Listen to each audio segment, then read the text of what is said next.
DeSantis marked the opening of the state's legislature with the annual State of the State address, and he made some bold goals for the year, including big changes for your child's school. Number one, recruiting and retaining great teachers in the classroom. Two, promoting educational choice so parents, particularly our low-income parents, can place their child in a good school. And three, measuring results through accountability. The governor recommended raising teachers' starting salary to $47,500.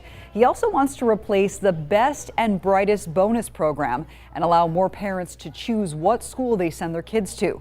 But the Florida Education Association responded, saying the governor fails to reward veteran teachers for their skill and years of experience. The governor also told lawmakers he wants them to pass a bill that would require girls under the age of 18 to get their parents' permission before getting an abortion.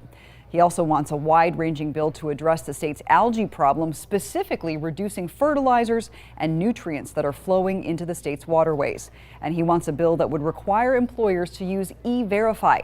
That's a system that ensures that people are legally allowed to work in the United States. You can watch the governor's full State of the State address on our 10 News Facebook page. Just search 10 News WTSP.